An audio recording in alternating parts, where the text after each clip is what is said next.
Բարև ձեզ, Նարեկ Ալեքսանյան, Հայկական համալսարանի 8-րդ հոսքի ունկնդիր։ Պարոն Սարգսյան, եթե հնարավորություն ունենայիք վերադառնալ անցյալ եւ փոխել պատերազմական ու հետպատերազմական շրջանի որևէ ռազմավարական որոշում կամ քաղաքական ուղեգիծ, որը կլիներ այն եւ ինչու։ Խոսքն Արցախյան առաջին հաղթական պատերազմի եւ դրան հաջորդած տարիների մասին է։ Գիտեք, երևի աշխարհում եղած շատ դժվար հանգամանքներից ամենադժվարներից մեկը ժամանակի անիվը ետ պտտելն է։ Դժվար թե դուք հիշեք, բայց կարծում եմ այստեղ նստած են մարդիկ, ովքեր կարող են հիշել, որ սովետական միության ժամանակ կար մի հայտնի ֆիլմ, որ կոչվում էր Իվան Վասիլիչ Մինյայետ պրոֆեսիու, որտեղ գիտաշխատողը փորձելով հնարել մի այդպիսի անիվ, ընկնում է շատ անհեթեթ իրավիճակի մեջ։ Իհարկե,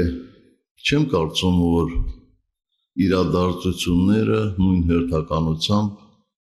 կլինեին կամ նույնատիպ կլինեին, ինչպիսիք այն ժամանակներն էր, որովհետև մի բան է 34-35 տարեկանում լծվել մի գործի, որ շատ-շատերի կողմից, իհարկե Լեռնային Ղարաբաղից դուրս եւ Հայաստանից դուրս դիտվում էր որպես անհնարին մի բան, եւ այլ բան է, երբ որ տարիների փորձով կարող ես անդրադառնալ այդ նույն գործին։ Բայց միանշանակ չէ, որ նույն եռանդը կլինի, միանշանակ չի, որ նույն համոզմունքը կլինի, բայց այնուհանդերձ կարծում եմ, որ ցանկացած իրադարձություն, ցանկացած անցք, ինչպես մեր պատմիչներն էին ասում, միշտ պետք է դիտարկել կոնկրետ ժամանակի մեջ։ Այնպես որ արել ենք այն, ինչ պահանջում էր մեր ժողովուրդը, արել ենք այն, ինչ մեր հոգու կանչն էր եւ մեր կարողությունների սահմաններում։ Ներողություն հարցի երկրորդ մասը ես լավ չլսեցի, վերջին մասը խնդրում եմ։ Եթե հնարավորություն ունենայիք վերադառնալ անցյալ եւ փոխել պատերազմական ու հետպատերազմական շրջանի որևէ ռազմավարական որոշում կամ քաղաքական ուղեգիծ, որը կլիներ այն եւ ինչու։ Խոսքն Արցախյան առաջին հաղթական պատերազմի եւ դրան հաջորդած տարիների մասին է։ Անկեղծ ասած, ես լավ չեմ հասկանում, թե հարցը ինչի մասին է, փորձեմ ենթադրել։ Ինչու համար լավ չեմ հասկանում, որովհետև անկախ բոլոր հանգամանքներից մենք կարողացանք այդ շարժումը ձևավորել, փոխարենը ստացանք պատերազմ, այդ պատերազմում կարողացանք ամբողջովին պաշտպանել մեր, ես նկատի ունեմ, Լեռնային Ղարաբաղի Հանրապետության տարածքը, մի բան էլ ավելին, այսինքն ամբողջովին հաջողությամբ պսակվեցին մեր ջանքերը։ Ես ենթադրում եմ, որ դուք նկատի ունեք 94 թվականի մայիսի 12-ի ստորագրած Ադրբեջանի հետ հրադադարի պայմանագիրը։ Ճիշտ եմ հասկանում, թե չէ։ Այո։ Ուղիղ ասեք, ինչ ա եղել։ Մենք այստեղ եկել ենք, որպեսզի իրար հետ ուղիղ խոսենք եւ ստանանք ուղիղ պատասխաններ։ Ես խորապես համոզված եմ, որ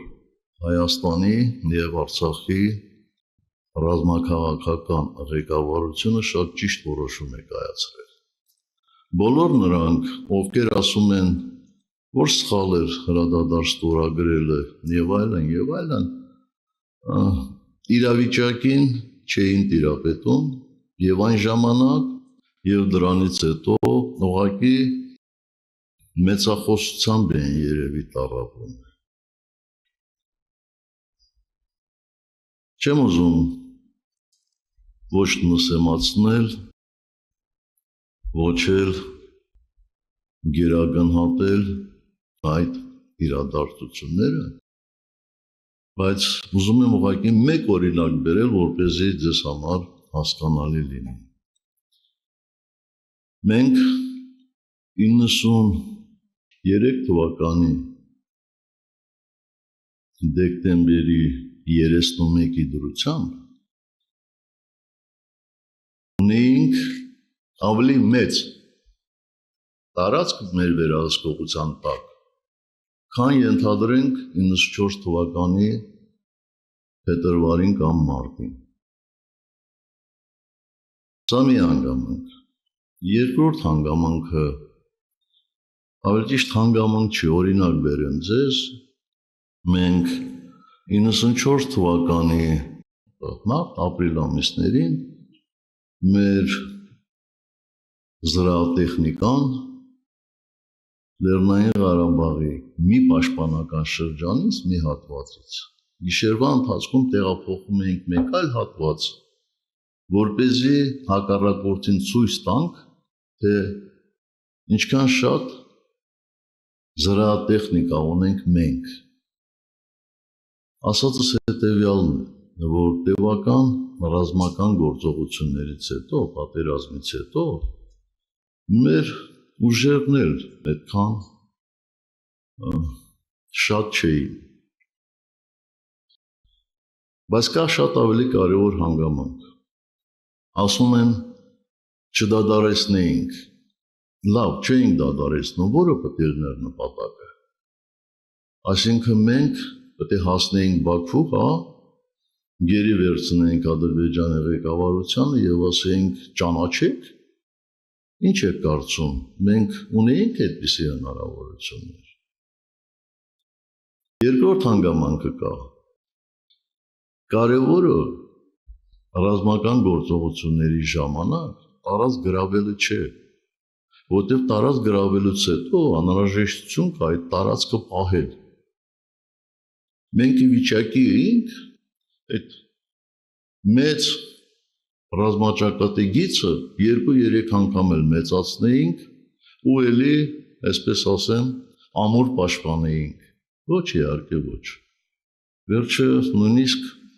100-ամյա պատերազմներն են, չէ, ավարտ ունենում։ Բայց դա ձեռք բերում էր, չէ, երբ Ադրբեջանը հրադադարի առաջարկով դիմել էր նաև Լեռնային Ղարաբաղին։ Դուք գիտեք արդյոք, որ այդ համաձայնագրի տակ ստորագրել են ոչ միայն Հայաստանի եւ Ադրբեջանի ներկայացուցիչները, այլ նաև Լեռնային Ղարաբաղի։ Եվ հենց այդ ստորագրության համար երկար տարիներ Ադրբեջանը մեծ ջանքեր էր գործադրում այդ ստորագրությունը այդ համաձայնագրի տակից հանելու համար։ Եվ պատահական չէր, որ 16 թվականին ապրիլյան պատերազմից հետո ադրբեջանցիները առաջարկում էին, որպեսզի հրադադարի նոր պայմանագիր կամ համաձայնագիր ստորագրվի, ինչը հայկական կողմից կատեգորիկ կտրականապես մերժվեց։ Այնպես որ ես փորձեցի ներկայացնել եւ իրավիճակը եւ այն մղումները, որոնցով Հայաստանի եւ Լեռնային Ղարաբաղի ռազմաքաղաքական ղեկավարությունը առաջնորդվել էր։